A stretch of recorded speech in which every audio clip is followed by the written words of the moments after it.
लोग आज पढ़ना है कोई गुप्तोत्तरकालीन प्रशासनिक व्यवस्था है ना।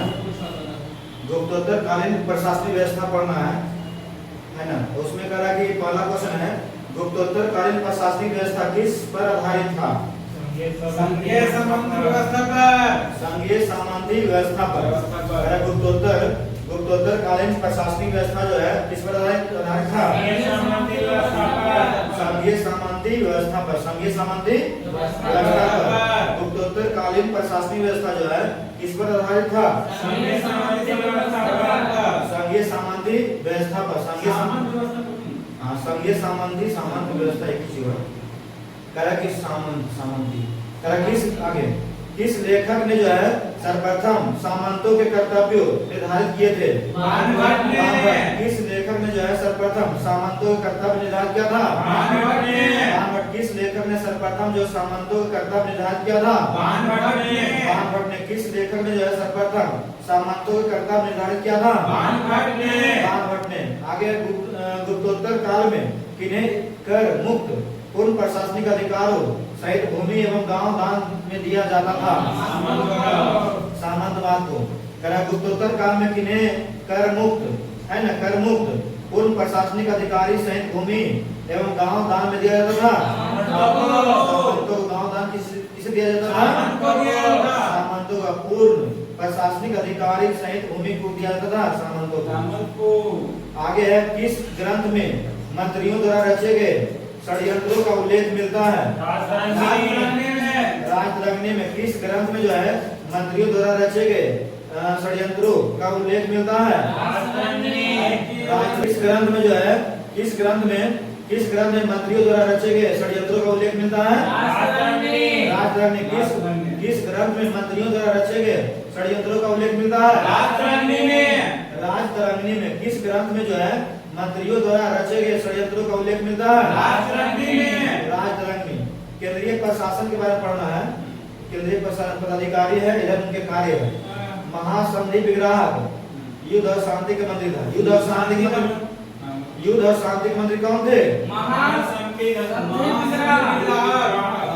विग्राहक। युद्ध और शांति के मंत्री कौन थे? महासंधि विग्राहक। युद्ध और शांति के मंत्री कौन थे? महासंधि विग्राहक। आगे राजकीय दस्तावेज विभाग का प्रधान कौन होता था? अशपटलाधिकृत। आगे है राजकीय दस्तावेज विभाग का प्रधान कौन होता था? अशपटलाधिकृत। राजकीय दस्तावेज विभाग का प्रधान कौन होता था? अशपटलाधिकृत। आगे है राजकीय दस्तावेज तैयार करने वाला कौन था? अशपटलिक। राजकीय दस्तावेज तैयार करने वाला कौन था? अशपटलिक। राजकीय दस्तावेज तैयार करने वाले कौन थे? अशपटलिक। राजकीय दस्तावेज तैयार करने वाले कौन थे? अशपटलिक। राजकोष का प्रधान कौन था? भंडागारिक। राजकोष का प्रधान कौन होता था? राजकोष में भंडार होगा ना, भंडागारिक। राजकोष का प्रधान कौन होता था? भंडागारिक। राजकोष का प्रधान कौन होता था? भंडागारिक। राजकोष का प्रधान कौन होता था? राजमहल का प्रमुख सुरक्षा अधिकारी कौन होता था? महाप्रतिहार। राजमहल का प्रमुख सुरक्षा अधिकारी कौन होता था? महाप्रतिहार। राजमहल का प्रमुख सुरक्षा अधिकारी कौन होता था? महाप्रतिहार। राजमहल का प्रमुख सुरक्षा अधिकारी कौन होता था? महाप्रतिहार। सैन्य विभाग का प्रधान कौन होता था? महादंडनायक। सैन्य विभाग का प्रधान कौन होता था? महादंडनायक। सैन्य विभाग का प्रधान कौन होता था? महादंडनायक। सैन्य विभाग का प्रधान कौन होता था? महादंडनायक। सैन्य विभाग का प्रधान कौन होता था? महादंडनायक होता था। सैन्य विभाग का प्रधान कौन होता था? न्याय विभाग का प्रधान कौन होता था? धर्मस्थ। न्याय विभाग का प्रधान कौन होता था? धर्मस्थ होता था। न्याय विभाग का प्रधान कौन होता था? धर्मस्थ। न्याय विभाग का प्रधान कौन होता था? धर्मस्थ। धार्मिक मामलों का प्रधान कौन होता था? महापुरोहित होता था। धार्मिक मामलों का प्रधान कौन होते थे? महापुरोहित। धार्मिक मामलों का प्रधान कौन होते थे? महापुरोहित होते थे। आगे आगे है गुप्तोत्तर काल की सबसे बड़ी प्रशासनिक इकाई क्या कहलाता था? भुक्ति कहलाता था। क्या कहलाता था? भुक्ति। हाँ, गुप्तोत्तर काल की सबसे बड़ी प्रशासनिक इकाई क्या कहलाता था? भुक्ति। गुप्तोत्तर काल की सबसे बड़ी प्रशासनिक इकाई क्या कहलाता था? भुक्ति। गुप्तोत्तर काल में भुक्ति से छोटी इकाई को क्या कहा जाता था? विषय। भुक्ति से छोटी इकाई क्या कहलाता था? विषय। गुप्तोत्तर काल में जो है भुक्ति के छोटी इकाई क्या कहलाता था? विषय। यानी भुक्ति के बाद क्या आता था? विषय। भुक्ति के बाद क्या आता था? विषय। आगे गुप्तोत्तर काल में अनेक गांव को मिलाकर निर्मित की गई प्रशासनिक इकाई को क्या कहा जाता था? तीर्थक कहा जाता था। क्या कहलाता था? तीर्थक। गुप्तोत्तर काल में अनेक गांव को मिलाकर निर्मित की गई प्रशासनिक इकाई क्या कहलाता था? तीर्थक। गुप्तोत्तर काल में अनेक गांव को मिलाकर निर्मित की गई प्रशासनिक इकाई क्या कहलाता था? तीर्थक कहलाता था।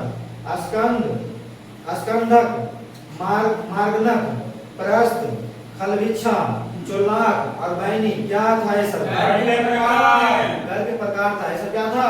घर के प्रकार। स्कंदक, मार्गनक, प्रशस्त, खलभिक्षा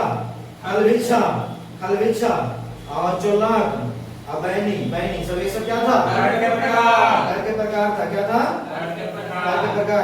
स्कंदक,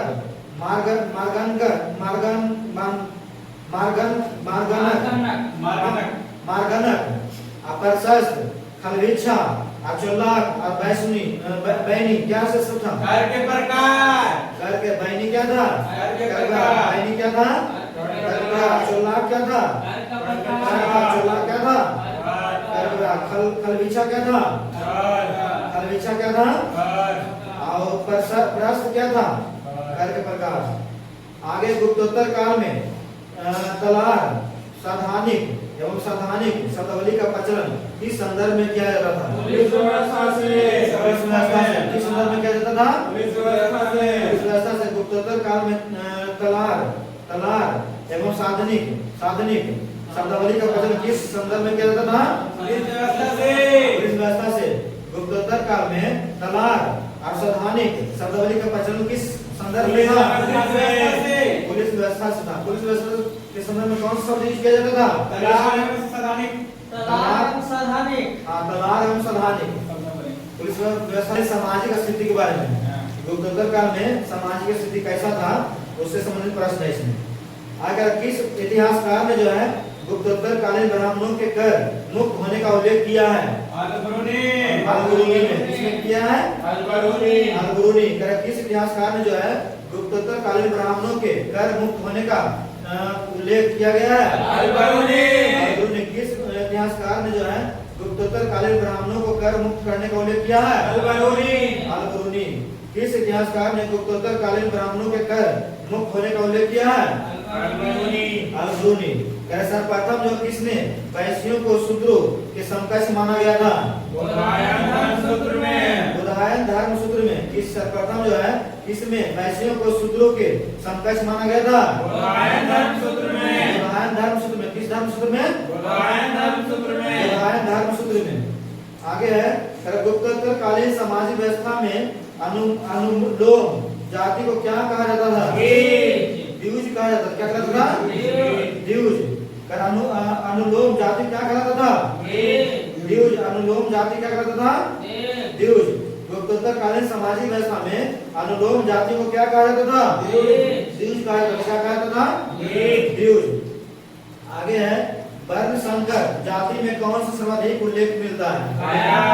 कायस्थ का। वर्ण संकर जातियों में जो है कौन सा सर्वाधिक उल्लेख मिलता है? कायस्थ का। वर्ण संकर जातियों में कौन सा सर्वाधिक उल्लेख मिलता है? वर्ण संकर जातियों में किसका सर्वाधिक उल्लेख मिलता है? कायस्थ का। इस विभाग में उच्च वर्ण के पुरुष का निम्न वर्ण की स्त्री से विवाह होना था? किस विवाह में जो है उच्च वर्ग के पुरुष और निम्न वर्ग के स्त्री से विवाह को क्या करता था? अनुलोम विवाह करता था। कौन विवाह करता था? अनुलोम विवाह। उच्च वर्ग के पुरुष रहता था और निम्न वर्ग के स्त्री रहता था, विवाह दोनों करता था। क्या करता था? अनुलोम विवाह करता था। उच्च वर्ग के पुरुष का निम्न वर्ग के स्त्री से विवाह होता था। क्या करता था? अनुलोम विवाह। आगे मिताक्षरा में किसने नारद द्वारा कथित 15 प्रकार के दासों का उल्लेख किया गया है। विज्ञानेश्वर ने किसने किया है? विज्ञानेश्वर ने। पिताश्रा में कितने नारद द्वारा कथित 15 प्रकार के दासों का उल्लेख किया गया है? विज्ञानेश्वर। दासों की मुक्ति का विस्तृत विवरण सर्वप्रथम किसमें मिलता है? नारद स्मृति में। नारद स्मृति में। दासों के मुक्ति का विस्तृत जो है विवरण सर्वप्रथम किसमें मिलता है? नारद स्मृति में। नारद स्मृति में। दासों की मुक्ति का विस्तृत विवरण जो है सर्वप्रथम किसमें मिलता है? नारद स्मृति में। नारद स्मृति में। दासों के मुक्ति का विस्तृत विवरण सर्वप्रथम किसे मिलता है? नारद स्मृति में। नारद स्मृति मिलता है। किसे मिलता है? हाँ, आगे है आगे गुप्तोत्तर कालीन आर्थिक स्थिति। मैंने आर्थिक स्थिति क्या था गुप्तोत्तर काल में, उसे संबंधित प्रश्न है। मध्यकालीन भारत के आर्थिक इतिहास के संदर्भ में शब्द अरघट्टा किससे निरूपित करता था? भूमि की सिंचाई के लिए प्रयुक्त जल चक्र। हाँ, भूमि की सिंचाई के लिए प्रयुक्त जल चक्र को। भूमि की सिंचाई के लिए प्रयुक्त जल चक्र को। मध्यकालीन भारत के आर्थिक इतिहास के संदर्भ में जो है अरघट्टा एक शब्द यूज किया जाता था। अरघट्टा शब्द किसके लिए यूज किया जाता था? भूमि की सिंचाई के लिए प्रयुक्त जल को।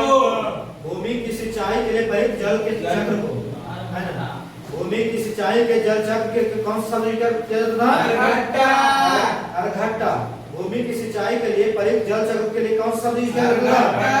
अरघट्टा। भूमि की सिंचाई के लिए प्रयुक्त जल चक्र जो है किसके लिए यूज किया जाता था? अरघट्टा शब्द का यूज किया जाता था। आगे है सिंचाई के लिए रहट के प्रयोग का प्रथम उल्लेख किस ग्रंथ में मिलता है? गाथा सप्तशती में। गाथा सप्तशती में सिंचाई के लिए जो है अरहट के लिए प्रयोग सिंचाई के लिए रहट के प्रयोग का प्रथम उल्लेख किस ग्रंथ में मिलता है? गाथा सप्तशती में। किस ग्रंथ में मिलता है? गाथा सप्तशती में। सिंचाई के लिए रहट के प्रयोग का प्रथम उल्लेख किस ग्रंथ में मिलता है? गाथा सप्तशती में। गाथा सप्तशती में। सिंचाई के लिए रहट के प्रयोग का प्रथम उल्लेख किस ग्रंथ में मिलता है? गाथा सप्तशती में। बंधुआ मजदूरी का प्रथम उल्लेख किस पुराण में मिलता है? बंधुआ मजदूर का प्रथम उल्लेख किस पुराण में मिलता है? स्कंद पुराण में। किस पुराण में मिलता है? स्कंद पुराण। बंधुआ मजदूर का प्रथम उल्लेख जो है किस पुराण में मिलता है? स्कंद पुराण में। किस पुराण में मिलता है? स्कंद पुराण। बंधुआ मजदूर का प्रथम उल्लेख किस पुराण में मिलता है? स्कंद पुराण में। आगे है नारद स्मृति में उत्पादन क्षमता के आधार पर भूमि को कितने भागों में बांटा गया है? 4 भागों में। नारद स्मृति के अनुसार जो है भूमि के कितने भागों में बांटा गया है? नारद स्मृति में जो है उत्पादन क्षमता के आधार पर जो है भूमि के कितने भागों में बांटा था? 4 भागों में। 4 भागों में बांटा था। किस कृषि योग्य भूमि पर जो है पूरे कृषक परिवार का स्वामित्व होता था?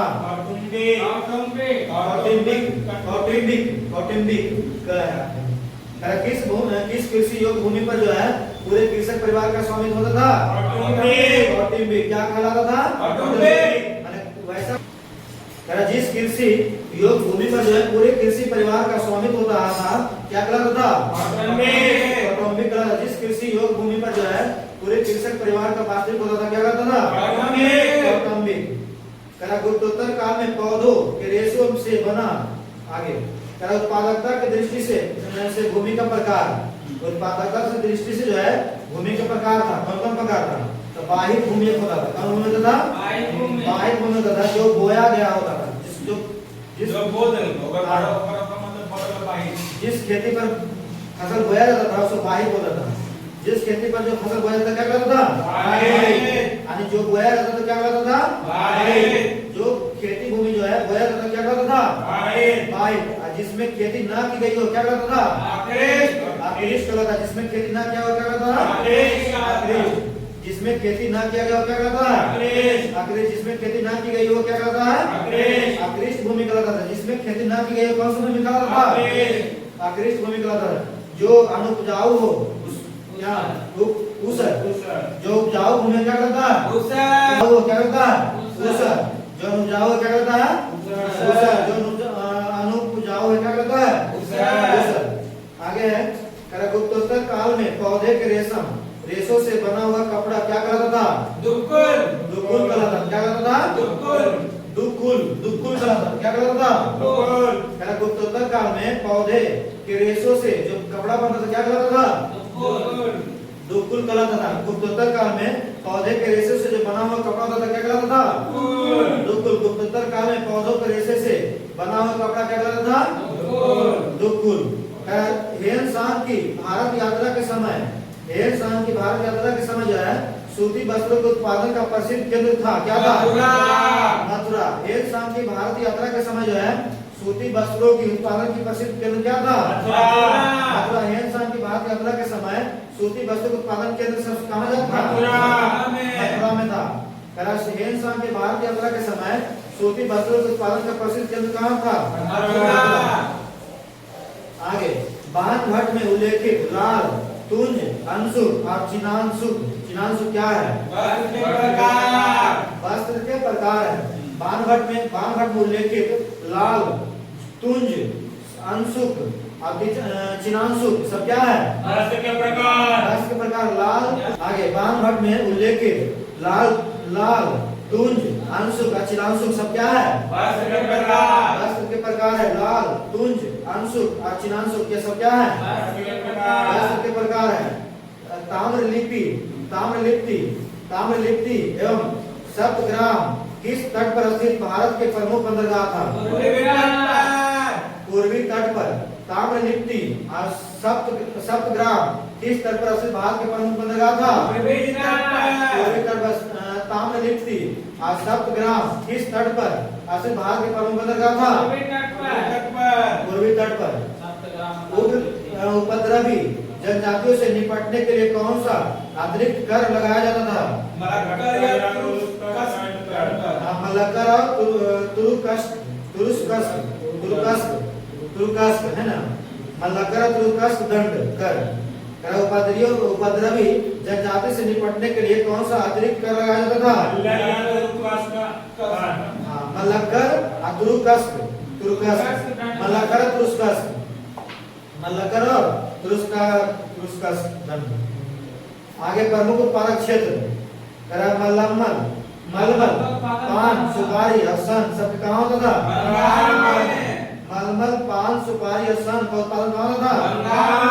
बंगाल में मलमल, पान, सुपारी तथा सन का उत्पादन कहाँ होता था? बंगाल में। चावल का कहाँ होता था?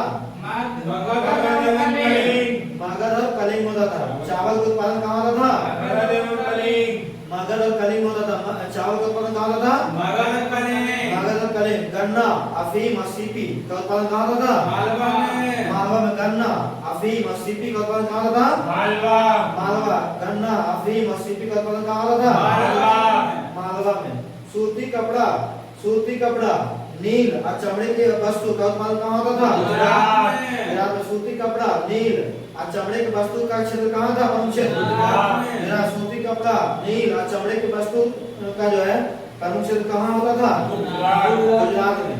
आगे है किस अभिलेख में 10वीं सदी के मध्य के द्रव्यों या मुद्रा की चर्चा किया गया है? द्रव होता है, द्रव के द्रव मुद्रा होता है। जिस अभिलेख में जो है 10वीं सदी के मध्य के द्रव्यों मुद्रा की चर्चा की गई है? सियादोनी अभिलेख में। कि किस अभिलेख में 10वीं सदी के मध्य के द्रव्यों मुद्रा का चर्चा किया गया है? सियादोनी अभिलेख में। गुप्तोत्तर काल में किस प्रकार के सिक्कों का प्रमुख प्रयोग बहुत कम किया गया था? सोने के सिक्कों का। गुप्तोत्तर काल में किस प्रकार के सिक्कों का प्रयोग बहुत कम किया गया था? सोने के सिक्के का। गुप्तोत्तर काल में जो है किस प्रकार के सिक्कों का प्रयोग बहुत कम किया गया है? सोने के सिक्कों का। गुप्तोत्तर काल में जो है किस प्रकार के सिक्के का प्रयोग बहुत कम किया गया था? सोने का सिक्का जो है कौन सा काल में सबसे कम यूज किया गया है? गुप्तोत्तर काल में। सोने का सिक्का का सबसे कम यूज किस काल में किया गया है? गुप्तोत्तर काल में। आगे है गुप्तोत्तर काल में व्यापारियों द्वारा विनिमय पत्र के रूप में किसका प्रयोग किया जाता था? हुंडी का। गुप्तोत्तर काल में व्यापारियों द्वारा जो है विनिमय पत्र के रूप में किसका? अभी भी हुंडी यूज होता है। गुप्तोत्तर काल में व्यापारियों द्वारा जो है विनिमय पत्र के रूप में किसका प्रयोग किया जाता था? गुप्तोत्तर काल में व्यापारियों द्वारा जो है विनिमय पत्र के रूप में किसका प्रयोग किया जाता था? हुंडी का। इसे देखिएगा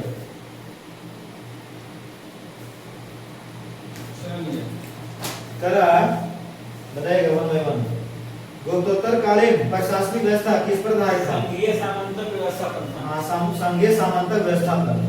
आगे बताएगा किस लेखक ने जो है सर्वप्रथम सामंतों का कर्तव्य निर्धारित किया था? सही बात। आगे कर गुप्तोत्तर काल में किन्हें जो है कर मुक्त या पूर्ण प्रशासनिक अधिकारी सहित भूमि एवं गांव दान दिया जाता था? सामंतों को। इस ग्रंथ में मंत्रियों द्वारा रचे गए षड्यंत्रों का उल्लेख मिलता है।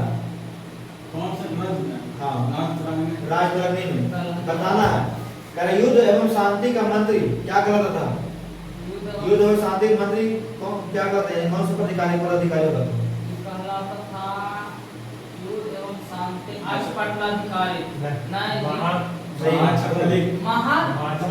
महाधिविग्राह। आगे बताना है राजकीय दस्तावेज विभाग का प्रधान कौन होता था? पटलाधिकारी।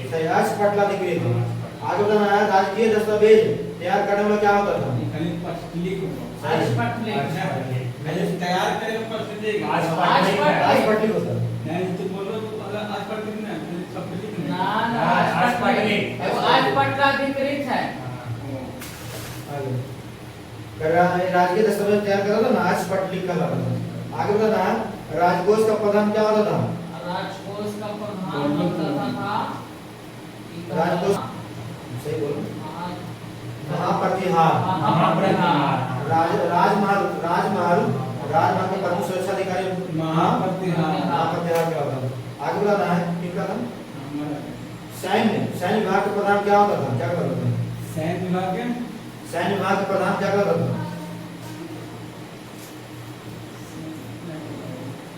सैनिक कुछ कर रहा है तो गलती करे उसका दंड महादंडनायक। आगे बताना है न्याय विभाग का प्रधान क्या करता था? धार्मिक मामलों के प्रधान कौन होता था? धार्मिक मामलों का प्रधान कौन होता था? नहीं, महापुरोहित। आगे बताना है पूर्वोत्तर काल में सबसे बड़ी प्रशासनिक इकाई क्या था? क्या करता था पूर्वोत्तर काल में? सही भुक्ति। आगे बताना है पूर्वोत्तर काल में भुक्ति से छोटा इकाई क्या होता था?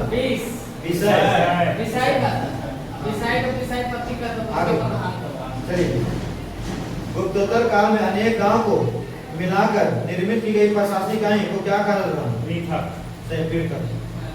करा के अस्कंदक, मार्गनक, प्रशस्त, खलभिक्षा, चोलाक, बैनी क्या था? आगे बताना है गुप्तोत्तर काल में तलवार असावधानी शब्दावली का प्रचलन किस संदर्भ में था? पुलिस आगे बताना है किस इतिहासकार ने गुप्तोत्तर कालीन ब्राह्मणों के कर मुक्त होने का उल्लेख किया गया है? किस इतिहासकार ने गुप्तोत्तर कालीन ब्राह्मणों के कर मुक्त होने को उल्लेख किया? ब्राह्मण कर नहीं देता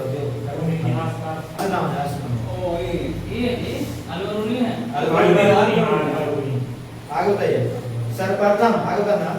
सर्वप्रथम किसमें वैश्यों को शूद्रों के समकक्ष माना गया था? कौन सा सीमन का? हाँ, कौन सा धर्म सूत्र?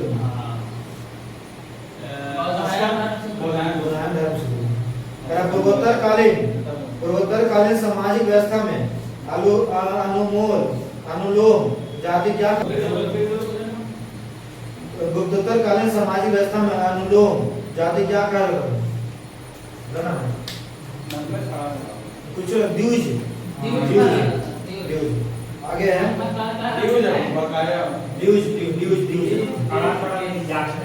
आगे करा कि वर्ण संकर जाति में कौन सर्वाधिक उल्लेखनीय है? वर्ण संकर जाति में कौन सा जाति सबसे उल्लेखनीय है? कल भी कुछ प्रश्न आया था उल्लेख किया गया उस जाति को कायस जाति। आगे आगे बताना किस विवाह में उच्च वर्ण के पुरुष और निम्न वर्ग के महिला विवाह का मिताश्रा में किसने नारद द्वारा कथित 15 सुनिए बताइए मिताश्रा में किसने जो है नारद द्वारा कथित 15 प्रकार के दासों का उल्लेख किया गया है विज्ञानेश्वर ने किया दास आगे दासों की मुक्ति की विस्तृत विवरण सर्वप्रथम किससे मिलता है दासों की मुक्ति की विस्तृत विवरण जो है सर्वप्रथम किसमें मिलता है मैंने बताया दास की मुक्ति हो गया दास था ना मुक्ति कौन सा स्मृति सही नारद स्मृति आगे बताना है मध्यकालीन भारत के आर्थिक इतिहास के संदर्भ में शब्द अरहट्टा है ना किस के लिए यूज किया जाता है सिंचाई के लिए जब जल चक्र सही भूमि की सिंचाई के लिए जल चक्र व्यवस्था भूमि की सिंचाई के लिए जल चक्र आगे बताइए सिंचाई के लिए रहट के प्रयोग का प्रथम उल्लेख किस ग्रंथ में मिलता है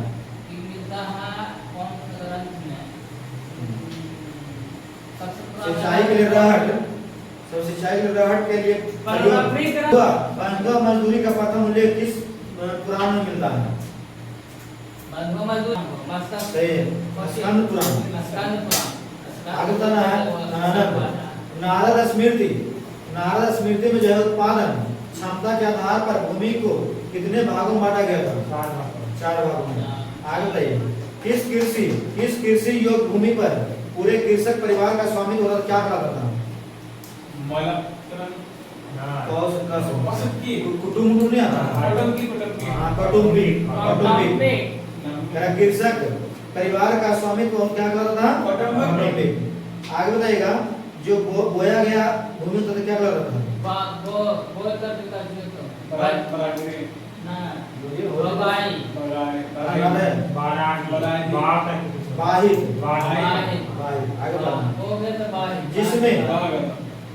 जिसमें खेती ना की गई हो क्या कहलाता सही अकृष्ट जिसमें खेती ना की है अकृष्ट आगे बताइएगा अनुपजाऊ भूमि क्या कहलाता धान कुछ करता कुटाई करेगा शुरू में शुरू में धान को उसरावल जाए वो कहिए उसर धान के गुप्तोत्तर काल में पौधे के रेशों से बना हुआ कपड़ा क्या कहलाता है मलमल ना पौधे के रेशों से बना हुआ कपड़ा क्या कहलाता है अरे दुगुल ऑप्शन में रखो तो मार्क बिल्कुल एहसान की भारत यात्रा के समय सूती वस्त्रों के पर उत्पाद का प्रसिद्ध केंद्र था